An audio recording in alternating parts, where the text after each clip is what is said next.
1 फरवरी 2023 को वित्त मंत्री निर्मला सीतारमण ने वित्त मंत्री के तौर पर अपना 5वां बजट पेश किया। कारोबार जगत समेत आम आदमी इस बजट वित्त मंत्री से कुछ ज्यादा की उम्मीद कर रहा था। अमृतकाल के पहले बजट को 25 साल के ब्लूप्रिंट के तौर पर पेश किया गया। ऐलानों का आगाज हुआ और वित्त मंत्री के पिटारे से एक के बाद एक तमाम सेक्टर्स के लिए सौगातें निकलने लगी। रियल एस्टेट सेक्टर के लिए वित्त मंत्री ने डायरेक्ट और इनडायरेक्ट कई ऐलान किए। वित्त मंत्री ने प्रधानमंत्री आवास योजना में बन रहे घरों के लिए 66% अधिक धनराशि के आवंटन का ऐलान कर ये साफ कर दिया कि सरकार का फोकस सस्ते घरों पर बना हुआ है। PM Awas Yojana, the outlay for PM Awas Yojana is being enhanced by 66% to over 79,000 crores. Budget 2023 में वित्त मंत्री ने IT सेक्शन 54 के तहत ultra high net worth group के लोगों को जोर का झटका धीरे से दिया और कैपिटल गेन टैक्स में मिलने वाले फायदे को 10 करोड़ तक के घरों तक सीमित कर दिया। For better targeting of tax concessions and exemptions, I propose to cap deduction from capital gains on investment in residential house under Section 54 and Section 54F to 10 crores. Another proposal with similar intent is to limit income tax exemption from proceeds of insurance policies with very high value. छोटे शहरों में बुनियादी ढांचे को develop करने के लिए वित्त मंत्री ने सालाना 10,000 करोड़ के विशेष फंड का ऐलान किया। यानी इनडायरेक्ट इसका फायदा रियल एस्टेट सेक्टर को मिलता हुआ नजर आएगा। The capital investment outlay is being increased steeply for the third year in a row by 33% to 10 lakh crores, which would be 3.3% of GDP. This will almost be 3 times the outlay made in 2019-20. बीते कई वर्षों की तरह इस बार भी budget में infrastructure sector पर खास फोकस नजर आया। इस बार देश में बुनियादी ढांचे को विकसित करने के लिए पूंजी निवेश 33% बढ़ाकर 10 लाख करोड़ कर दिया गया। An urban infrastructure development fund will be established through use of priority sector lending shortfall. This will be managed by the National Housing Bank and will be used by public agencies to create urban infrastructure in Tier 2 and Tier 3 cities. States will be encouraged to leverage resources from the grants of the 15th Finance Commission as well as existing schemes to adopt appropriate user charges while accessing the UIDF. We expect to make an available 10,000 crore rupees per annum for this purpose. Budget 2023 को जानकार दूरदर्शी विचार के तौर पर देख रहे हैं। कृषि, इंफ्रा समेत आम आदमी को भी इस बजट से कुछ ना कुछ मिला ही है। बजट की बारीकियों को हमने इंडस्ट्री दिग्गजों से समझने की कोशिश की। तो बजट ओवर हो चुका है और बजट ओवर होने के बाद अब शुरू हुई है कैलकुलेशन। अब लोग समझना चाह रहे हैं कि बजट में जो एफएम ने स्पीच दी थी उस स्पीच के असल मायने क्या है, कहीं कोई पेज तो नहीं है, रियल एस्टेट को वो कैसे इम्पैक्ट करेगा। हालांकि हमारा जो शो है वो रियल एस्टेट पर ही है, तो हमारा पूरा फोकस रियल एस्टेट पर रहेगा। हमारे साथ एक नहीं कई खास मेहमान हैं, इंडस्ट्री के कई बड़े दिग्गज हमारे साथ मौजूद हैं। मैं उनसे आपका परिचय कराता हूं। हमारे साथ हैं डॉक्टर निरंजन हीरानंदानी जो वाइस चेयरमैन हैं नरेटको के और सीएमडी हैं हीरानंदानी ग्रुप के। हमारे साथ हैं श्रीनी श्रीनिवासन जी जो एमडी हैं कोटक इन्वेस्टमेंट और एडवाइजरी लिमिटेड के। हमारे साथ हैं संदीप रुनवाल जी जो प्रमुख हैं रुनवाल ग्रुप के। और हमारे साथ हैं अनिल हरीश जी जो हैं partner DM Harish and company के। सर बहुत स्वागत है आप सबका जी बिजनेस पर। तो शुरुआत निरंजन सर आपके साथ ही करना चाहेंगे। जो बजट आया है उसमें अगर हम देखें तो एक्सपेक्टेशन बहुत ज़्यादा थी। जब प्री बजट हमने बात की थी तो प्री बजट में एक लंबी फहरिस्त थी। हम बहुत कुछ चाहते थे रियल एस्टेट पे, बहुत कुछ चाहते थे इंफ्रा पे तो बहुत आया, लेकिन रियल एस्टेट शायद कहीं पीछे रह गया। तो क्या वजह रही और उसके बाद से रिएक्शन आपका क्या है? अब देखा जाए तो अफोर्डेबल हाउसिंग के लिए सरकार ने ज़रूर PMAY स्कीम में अच्छी तरह से इन्वेस्टमेंट की है, लेकिन आप देखिए कि कि सिर्फ पीएमए वाई स्कीम से हमारा देश की जो भूख है, रोटी कपड़ा मकान की भूख पूरी नहीं हो रही है। तो इसलिए मैं समझता था कि कुछ मकान या रियल एस्टेट के लिए और कुछ भी किया जाए। देखिए, मुंबई जैसे सबसे अमीर शहर गिनते हैं, और आज भी देखें तो 50% लोग झोपड़पट्टी में रहते हैं।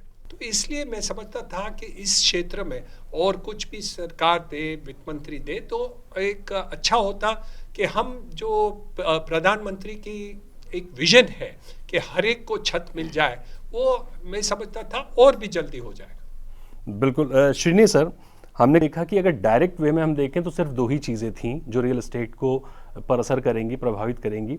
एक तो पीएमएवाई जिसका सर ने जिक्र किया, और दूसरा सेक्शन 54F। लेकिन एक बहुत बड़ी समस्या रियल एस्टेट में लंबे समय से चली आ रही है फंडिंग की।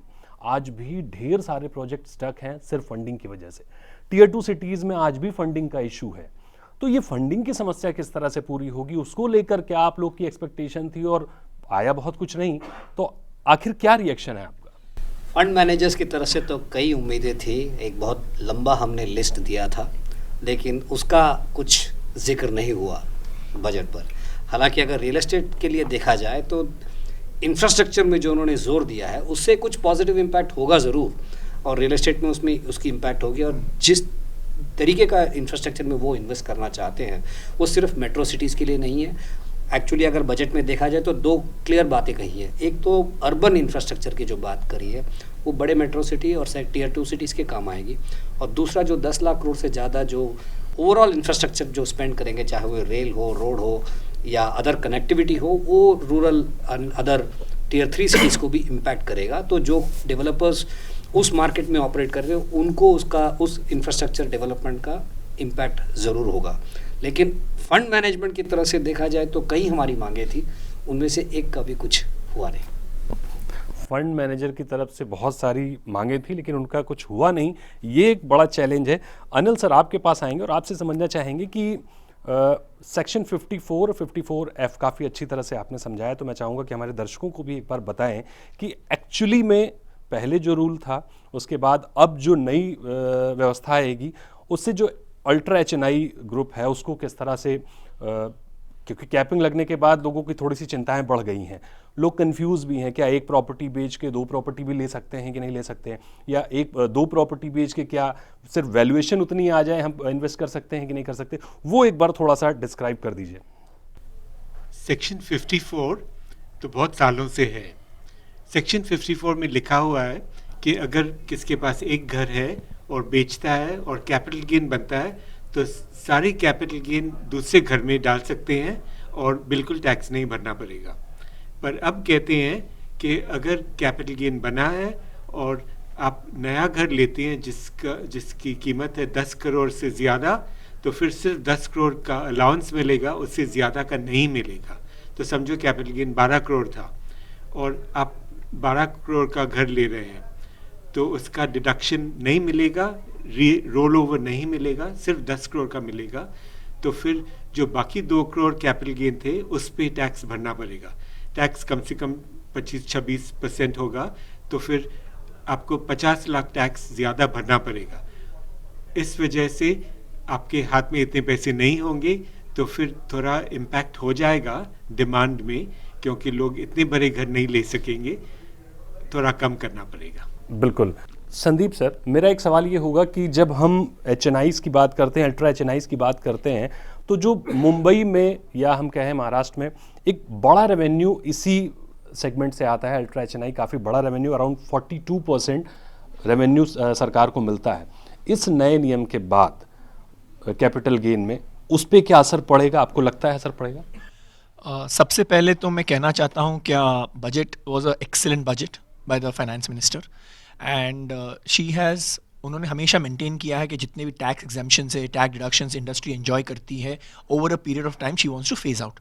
तो उन्होंने सिर्फ रियल एस्टेट के जो लूप होल्स है या बाकी की भी इंडस्ट्री में लूप होल्स है, जैसे उन्होंने इंश्योरेंस के लूप होल निकाला है, तो ये कंसिस्टेंटली एक पॉलिसी रही है गवर्नमेंट की कि टैक्स रेट्स कम करेंगे लेकिन टैक्स एग्जेम्पशंस निकाल देंगे, एंड वही पॉलिसी पे वो फॉलो कर रहे हैं।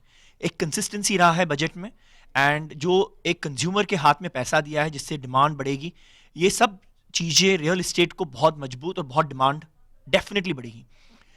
आपका जो क्वेश्चन था वेदर हाई एंड हाउसिंग में फ़र्क पड़ेगा क्या नहीं, लग्जरी हाउसिंग में, मेरे हिसाब से बिल्कुल फ़र्क नहीं पड़ेगा, बिकॉज ये जो सेगमेंट है बहुत ही स्मॉल सेगमेंट है जो अपने कैपिटल गेन्स रियल इस्टेट में इन्वेस्ट करता है। एंड अपने बम्बई में मोस्ट ऑफ द हाउसेज 10 से 20 करोड़ में, अगर आप देखोगे सेगमेंट का sale 99% of the sales are below 20 crore. So you are talking of 1% का जो मार्केट है बम्बई का इज दैट हाई नेटवर्थ, उसमें भी मे बी 5% 10% ये कैपिटल गेन वाले होंगे। तो it's not a big segment of the market. फिर आप देखोगे तो हर एक बिल्डर के पास एक प्रोजेक्ट होगा जो हाई नेटवर्थ वाला है, बाकी के उसके सब प्रोजेक्ट्स जो रहते हैं मिड इनकम या अफोर्डेबल हाउसिंग के होते हैं। तो बिल्डरों को भी फर्क नहीं पड़ना चाहिए मेरे हिसाब से, ना ये कोई डिमांड में कोई फर्क होगी। लेकिन ये जो नया नियम है ये शुरू होगा अप्रैल से, 1 अप्रैल से, तो क्या हम उससे पहले काफ़ी ज़्यादा इम्प्रूवमेंट देख सकते हैं? इसमें लोग ज़्यादा सेल करेंगे या ज़्यादा परचेज करेंगे? जो तो मेरे बगल में श्रीनी जो बैठे हुए हैं उनको बहुत कॉन्फिडेंस है कि डेफिनेटली हम लोग बहुत बिजी हो जाएंगे and I am hoping for the best. And मैं जो बता रहा हूँ फिर अपने श्रीनी को तो एक पक्का पार्टी दे देंगे इसके बाद। श्रीनी सर ही आप इस पे कुछ एक्सप्लेन करें। मेरा तो ये मानना है क्योंकि ये जो नया रेगुलेशन है वो 1 अप्रैल से है, तो ये सारे के सारे डेवलपर्स आपके किसी शो में नहीं आएंगे 20 तारीख मार्च और 30 तारीख मार्च के बीच में। सब कस्टमर के साथ बैठे होंगे, मनमानी कर रहे होंगे बेचने के लिए। बिल्कुल, यानी आने वाला ये जो समय है अप्रैल से पहले का वो काफ़ी बिजी होने वाला है और शायद आप लोगों को पकड़ना बहुत मुश्किल हो जाएगा। निरंजन सर, मेरा सवाल आपसे ये होगा कि हमने जब देखा बजट में सस्टेनेबल सिटीज़ की बात हुई, ग्रीन बिल्डिंग की बात हुई, लेकिन बहुत ज़्यादा डिस्क्राइब नहीं किया वित्त मंत्री ने। क्या उसमें से कुछ फ़ायदे भी मिलते हैं ग्रीन बिल्डिंग कॉन्सेप्ट में लोगों को? डेवलपर हम देखें क्योंकि इंसेंटिव बहुत ज़्यादा नहीं है, इंटरेस्ट बढ़ेगा, लोग उसमें जाएंगे ग्रीन प्रोजेक्ट में कि नहीं जाएंगे, कि सिर्फ बात ही हो रही है? क्योंकि आज भी हम देखें तो इंडिया में सस्टेनेबल सिटीज़ के नाम पर या ग्रीन बिल्डिंग के नाम पे बहुत ज़्यादा कुछ है नहीं। कुछ अच्छे डेवलपर्स हैं, कुछ ए ग्रेड डेवलपर्स हैं जो बना रहे हैं, बाकी एक बहुत बड़ा सेगमेंट है जो इसको जानता ही नहीं है। इसमें कैसे इंप्रूवमेंट है? देखिए, मैं खुद हमारा अनुभव बताता हूँ। हमारे पास पवई में 2 प्लैटिनम रेटेड ग्रीन बिल्डिंग्स हैं कमर्शियल के। उसमें जो हमारा खर्चा हुआ था वो 7 to 10% ज़्यादा हुआ, क्योंकि हमने green buildings, energy saving buildings बनाए।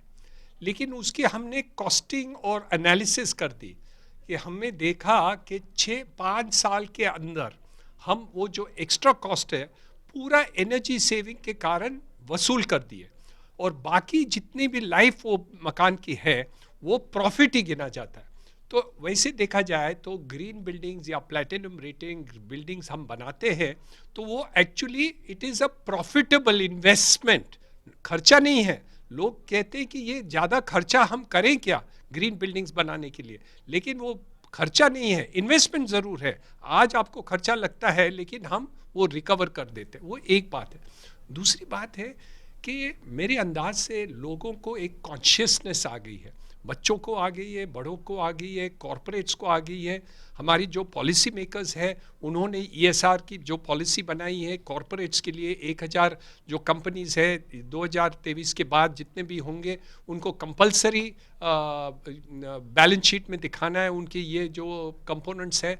तो मेरे अंदाज से ये विश्व में हम विचार कर रहे हैं कि कैसे ग्रीन बिल्डिंग करें, सबका स्वास्थ्य अच्छा रहे, ओवरऑल एनवायरनमेंट जो आज प्रॉब्लम्स हैं मुंबई और दिल्ली में एनवायरनमेंट के कारण वो भी हम स्वस्थ रहे।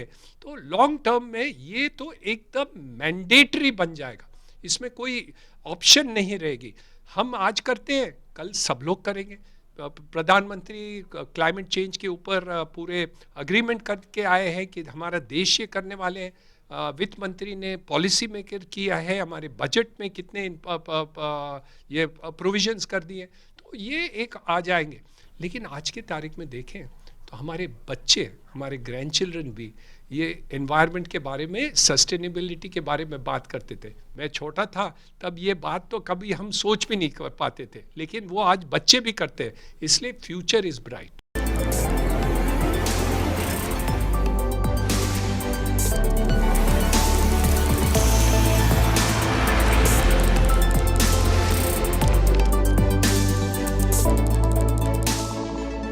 अनिल सर, एक और सवाल मेरा आपसे ये होगा कि रीट और इनविट भी अब टैक्स के दायरे में आ जाएगा, उसको लेकर थोड़ा डिस्क्राइब करिए कि जो लोग जिन्होंने रीट में इन्वेस्ट किया हुआ है, इनविट में इन्वेस्ट किया हुआ है, उनको क्या कितना टैक्स पड़ेगा, क्या उनके ऊपर भार होगा या क्या नहीं होगा, एक बार थोड़ा सा सरल शब्दों में डिस्क्राइब कर दें।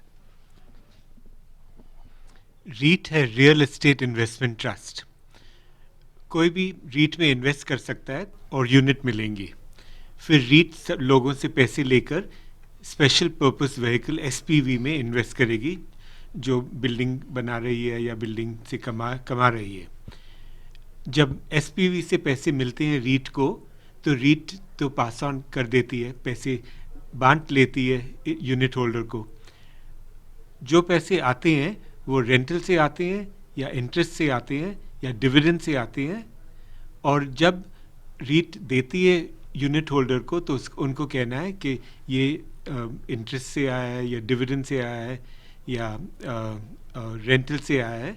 और चौथी कैटेगरी है कि हम आपको वापस पैसे दे रहे हैं, करेक्ट, रीपेमेंट कर रहे हैं।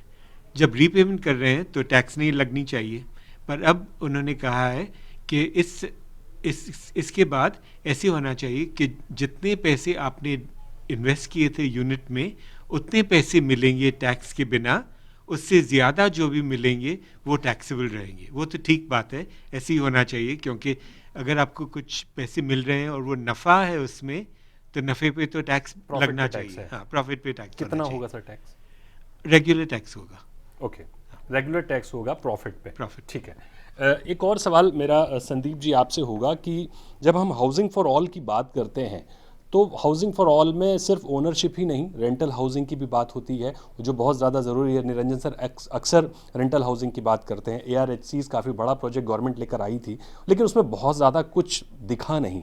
क्या अपडेट देख रहे हैं आप एज ए नरेट को? आपके साथ तमाम हज़ारों बिल्डर्स जुड़े हुए हैं, तो रेंटल हाउसिंग को लेकर या ARHCs को लेकर क्या कुछ अपडेट हुई है अभी तक पूरे देश में? कितना इंटरेस्ट लोगों का जागा है डेवलपर्स का? तो अगर आप नोटिस करोगे तो इट इज़ नॉट, मतलब इंडिया में हर एक जन अपना मकान ओन करेगा इतनी उसकी कैपेसिटी होती नहीं है, और वो पूरी उसकी लाइफ निकाल देता है ट्राइंग टू सेव मनी और अपना घर बनाने के चक्कर में। बट अगर ये रेंटल हाउसिंग का स्टॉक अगर बनाती है सरकार, और ये सरकार की ही रिस्पॉन्सिबिलिटी रहेगी to promote rental housing, builder by himself अकेले ये नहीं कर पाएगा। आइदर उसको सरकार के साथ कोई इंसेंटिव लगेगा, पॉलिसी लगेगी, सरकार का सपोर्ट लगेगा, और फिर ही ये जॉइंट वेंचर या पार्टनरशिप में ही सरकार के साथ रेंटल हाउसिंग का स्कीम बन सकता है। इसमें बहुत सारी चीज़ें अफेक्ट क्या होती है, रेंट कौन कलेक्ट करेगा, अलॉट कैसे करेगा, पॉलिसी क्या है एविक्शन के लिए, cost of rental housing is very high today. आज का जो हम प्रीमियम भरते हैं उनके लिए एक स्पेशल बेनिफिट, FSI बेनिफिट, ये सब सरकार को बहुत गहराई से सोचना पड़ेगा। एंड बहुत बड़ा प्रॉब्लम है ये मेजर सिटीज़ में, बॉम्बे, दिल्ली, बैंगलोर, जहाँ रियल एस्टेट का प्राइस बहुत ज़्यादा ऊंचा है। तो ये सब चीज़ कंसिडर करते हुए my request state and central government दोनों से रहेगी कि rental housing, and if they are really serious housing for all के लिए, तो रेंटल हाउसिंग को बूस्ट देना बहुत ज़रूरी है। बिल्कुल। एक सवाल श्रीनी सर आपसे होगा कि क्रेडिट गारंटी स्कीम का भी जिक्र था बजट में, उसको एक बार डिस्क्राइब करेंगे क्या? जो MSMEs हैं जिनको बोरो करना है, उनकी खुद की बैलेंस शीट जो है इतनी स्ट्रांग नहीं होती है, और उनका बोरोइंग कॉस्ट अगर कम करना है तो एक सरकार की तरफ से गारंटी मिलता है। उस गारंटी की वजह से उसको बैंक से पैसे मिलते हैं, और वो क्रेडिट गारंटी स्कीम वो छोटे छोटे जो उद्योगपति हैं, उद्योग जो चला रहे हैं, SMEs जो चला रहे हैं, उनको बैंकों से पैसा मिलने में आसानी होगी, ताकि उनका बिजनेस का जो है पहिया आगे घूम सके। तो ये काफ़ी बड़ा स्टेप है, और इस पे काफ़ी फ़ायदा भी हुआ उन लोगों को, और सरकार चाहती है कि ये जो SMEs हैं इनका बिजनेस आगे बढ़े, क्योंकि एम्प्लॉयमेंट जनरेशन इनसे बहुत हाई होता है। बिल्कुल। एक अंतिम सवाल निरंजन सर आपसे लेंगे कि डायरेक्ट वे में भले ही रियल एस्टेट को बहुत ज़्यादा नहीं मिला है, लेकिन अर्बन इंफ्रास्ट्रक्चर को बढ़ावा देने की बात की गई है, और इंफ्रा डेवलपमेंट जब होता है तो जाहिर सी बात है कि रियल एस्टेट अपने आप बढ़ता है। तो ये जो फोकस इंफ्रा सेक्टर में दिखा है, उसका इनडायरेक्ट वे में रियल एस्टेट को कैसे फ़ायदा होता हुआ दिख रहा है? टियर 2 सिटीज़ को लेकर काफ़ी हमने देखा वित्त मंत्री का फोकस बढ़ा है। अभी तक जो हम रिपोर्ट्स भी देखते हैं वो ज़्यादातर टॉप सिटीज़ की ही आती है, यानी अब क्या टियर 2 और टियर 3 सिटीज़ में एक बड़ा डेवलपमेंट होता हुआ दिख रहा है आपको? अब देखिए, इंफ्रास्ट्रक्चर जहां बनते हैं वहां लोगों को घर मिल जाए तो वहां उनकी क्वालिटी ऑफ लाइफ बेहतरीन हो जाती है। अब मकान बना दे, पानी नहीं मिले, क्या होगा? स्कूल नहीं हो, हॉस्पिटल नहीं हो, रास्ते नहीं हो, कनेक्टिविटी नहीं हो, रेलवे लाइनिंग नहीं हो, वो नहीं हो। आज मुंबई जैसे शहर की बात करें, 300 किलोमीटर मेट्रो बन रही है, कोस्टल रोड बन रहा है, क्रॉस हार्बर ब्रिज बन रहा है, नया एयरपोर्ट बन रहा है, वीटी से लेके जो पनवेल में रेलवे लाइन है वो करचत तक एक्सटेंड हो रहा है। तो मेरे अंदाज से ये सब सुविधाएं में रियल एस्टेट को ज़रूर फ़र्क पड़ जाएगा। कॉस्ट ऑफ जो मकाने के हैं, जो कॉस्ट, वो लैंड के कॉस्ट कम होंगे पेरिफेरल एरियाज़ के अंदर, वहाँ हम पहुँच पाएंगे, वहाँ सुविधाएं ज़्यादा मिलेंगी, क्वालिटी ऑफ लाइफ ज़रूर बढ़ती रहेगी। बॉम्बे में जैसे 50% लोग झोपड़पट्टी में रहते हैं, वो आज घर भी समझ सकते हैं कि दूसरे 5-10 साल के अंदर हम इस पेरिफेरल एरिया में करें और वहाँ सुविधाएं मिले। तो इंफ्रास्ट्रक्चर टियर 1 सिटी में हो, मुंबई जैसे शहर में हो, या टियर 2 टियर 3 में हो, हर जगह पर इंफ्रास्ट्रक्चर में बहुत ही फ़र्क पड़ता है।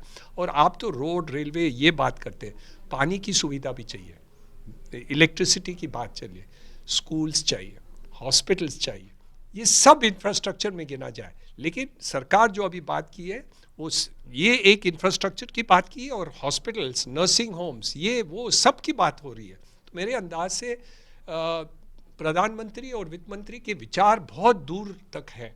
विचार ये है कि क्वालिटी ऑफ लाइफ सब जगह बढ़े, उसमें रियल एस्टेट का भी एक भाग है। बिल्कुल, जैसा कि आपने बताया और वित्त मंत्री ने खुद भी कहा था कि ये जो बजट है वो 25 साल का ब्लूप्रिंट है, यानी अगले 25 साल को ध्यान में रखकर वित्त मंत्री ने इस बजट को बनाया है। जाहिर सी बात है कि इंफ्रास्ट्रक्चर में जो हमने फोकस देखा है, अक्सर आपने देखा होगा रियल एस्टेट पहले पहुंच जाता है शहरों में और इंफ्रास्ट्रक्चर बाद में आता है। लोग पहले रहना शुरू कर देते हैं, सीवर बाद में बनता है, रोड बाद में बनती है। शायद उस चीज़ को ध्यान में रखते हुए आगे का फोकस रखा गया है, इंफ्रास्ट्रक्चर में काफ़ी फोकस रखा है, ताकि सारी चीज़ें पहले हों, जो बेसिक बुनियादी चीज़ें वो पहले हों, बाद में रियल एस्टेट आए। तो जाहिर सी बात है कि जब इंफ्रा बढ़ेगा तो रियल एस्टेट अपने आप बढ़ेगा। हालांकि सवाल बहुत से हैं, बहुत सारी क्वेरीज हैं, लेकिन काफ़ी कुछ बताया, तो हमने आपको बताने की कोशिश की कि जो भी चीज़ें हैं वो विजन लंबा है, 25 साल के विजन को लेकर वित्त मंत्री चल रही हैं, तो इस पे चर्चा और भी करेंगे, लेकिन आज फिलहाल इतना ही। तो बहुत शुक्रिया करेंगे निरंजन सर आपका हमारे साथ जुड़ने के लिए। बहुत शुक्रिया श्रीनी सर, और अनिल सर बहुत शुक्रिया आपका हमारे साथ जुड़ने के लिए। धन्यवाद सर।